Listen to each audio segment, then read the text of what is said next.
Alerto mga SSS members, pensioners, maging ang ating mga benepisyaryo. Kakapasok lang na advisory, babala po mula sa SSS. Dapat nyo ito alam para mga benepisyo protektado. Mamaya-maya pag-uusapan natin.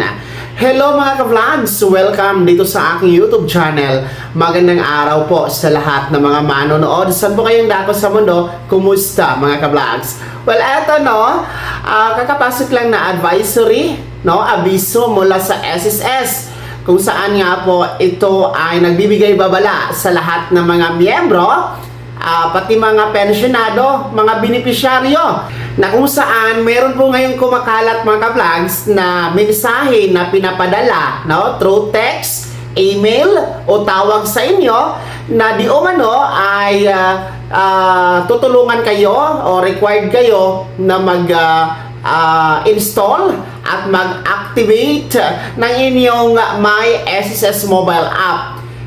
Ito ay mga mensahe na natatanggap po ng ating mga ka-vlogs, yung di umano i-assist kayo sa pag-install at activation para sa inyong My SSS mobile app mga ka-vlogs. Well, ang SSS, yan po ay kanilang tinatawag na scam dahil hindi po yan totoo at hindi po yan galing sa SSS.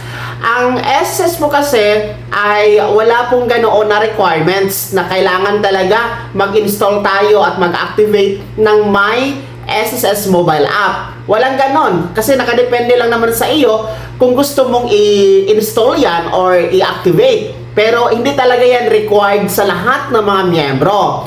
In short, sa may mga gusto lang. Pangalawa, wala pong technical service group ang SSS na tumatawag sa atin ng mga miyembro at mga pensionado. Hindi kailanman tumatawag ang mga taga-SSS na nagpapakilalang mga taga-technical working group para po sa pag-install at pag-activate ng ating My SSS mobile app. So, walang ganoon. Pangatlo po, wag nyo pong i-click po ang mga link, mga kahina-hinalang link na naka-attach sa text or sa email, dahil maaari po yung maglalaman ng virus, maaari po yung ma-access ang ating personal information sa SSS account natin mga ka-vlogs.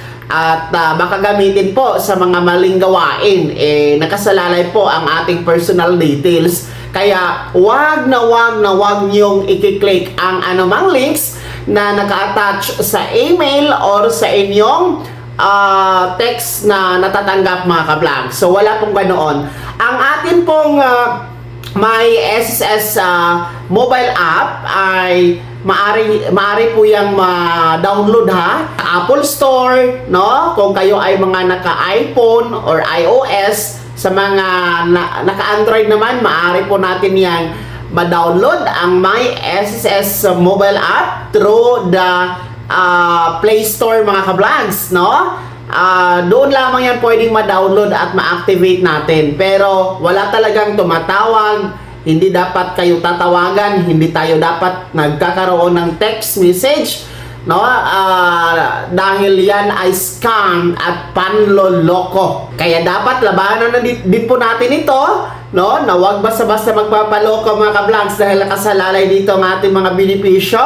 Proteksyonan ang ating benepisyo kay SSS, proteksyonan ang ating mga personal information kay SSS. Huwag basta-basta maniniwala sa mga tumatawag at nagpapakilalang di umano taga-SSS. Yan po ay hindi totoo at hindi taga-SSS. Kaya naman mga ka-vlogs, sino sa inyo dito ang mga nakakatanggap ng text or tawag, email na di umano mula kay SSS na kailangang i-install at i-activate ang inyong My SSS mobile app? Meron po ba? Ibahagi niyo po sa comment section na nasa baba. Pakilakip ng buong pangalan at kung taga saan kayo. Kung bago ka pa lang sa aking channel o di ka pa nakasubscribe, i-click niyo muna ang subscribe button na nasa baba. Huwag kalimutan na pindutin ang notification bell, ilagay sa all para una ka sa mga balitang i-upload ko. Maraming salamat. God bless. Mag-ingat mga ka-vlogs.